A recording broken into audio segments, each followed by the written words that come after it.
दोस्तों, अगर आपको कहानियां सुनने का शौक है तो आप बिल्कुल ही सही चैनल पर आए हैं। ये कहानी है भूतिया पेड़ के बारे में। यहाँ से शुरू होती है हमारी कहानी। रौनकपुर नामक एक शहर में राजा रौनक सिंह का राज हुआ करता था। वो हमेशा अपनी प्रजा के हित में कार्य किया करते थे। वहाँ की प्रजा बहुत खुश रहती थी। एक दिन गिद्ध आकाश में भूतिया पेड़ का बीज लेकर उड़ रहा था।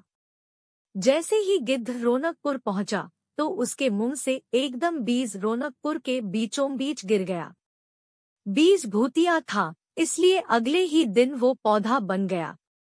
वहां के स्थानीय निवासियों ने जब पौधे को देखा तो हैरान रह गए, क्योंकि पौधे का रंग काला था।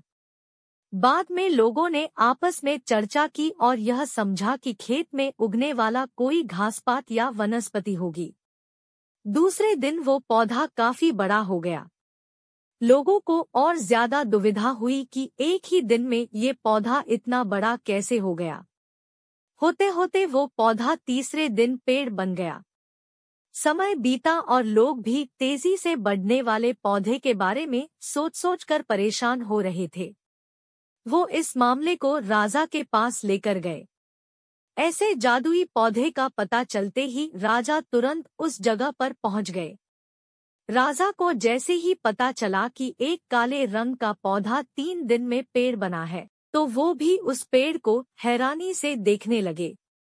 राजा उस पेड़ के पास चौथे दिन पहुंचे थे और तब तक पेड़ और बड़ा हो चुका था। वो इतनी तेजी से फैला था कि किसी को यकीन ही नहीं हो रहा था। राजा समझ गए थे कि इस पौधे का रंग काला है, इसमें जरूर कुछ जादू टोना होगा। इसी सोच के साथ राजा ने घोषणा कर दी कि जो भी इस पेड़ को खत्म करेगा उसे वो इनाम के तौर पर 1000 सोने के सिक्के देंगे। यही नहीं, राजा ने यहाँ तक कहा कि पेड़ को खत्म करने वाला व्यक्ति मेरी मृत्यु के बाद मेरी राजगद्दी पाने का हकदार भी बनेगा। इतनी बड़ी घोषणा सुनने के बाद हर कोई पेड़ खत्म करने के लिए अपना दिमाग लगाने लगा। राजा के सारे चतुर मंत्रियों ने भी तरकीब लगाई, लेकिन पेड़ को कोई भी नष्ट नहीं कर पाया। किसी ने पेड़ के आसपास आग लगवाई तो एक मंत्री ने उस भूतिया पेड़ को हाथियों तक से खिंचवाया, लेकिन पेड़ को कुछ भी न हुआ।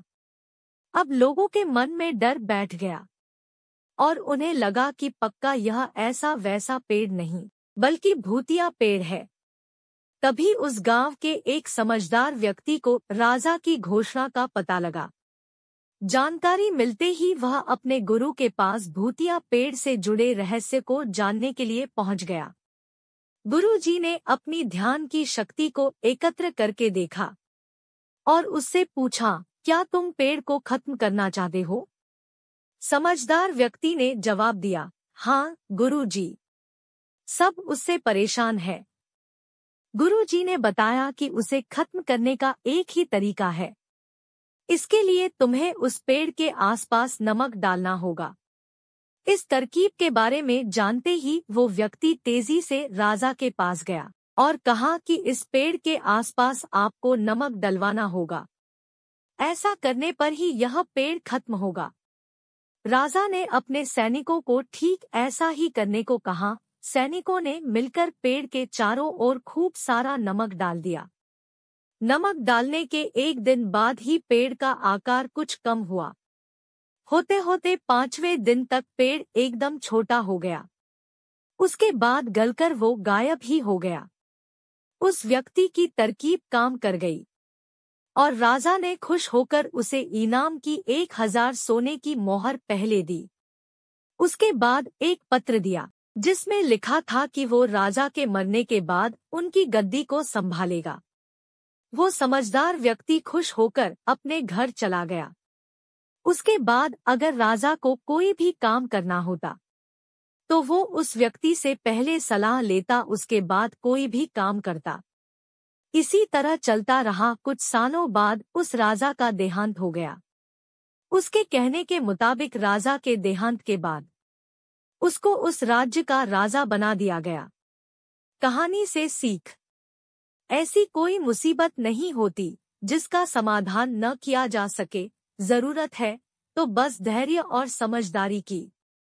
दोस्तों, आपको हमारी कहानी कैसी लगी कमेंट करके बताएं। अगर आपको हमारी कहानियाँ अच्छी लगती हों तो हमारे चैनल को सब्सक्राइब करें और अपने दोस्तों में शेयर करें।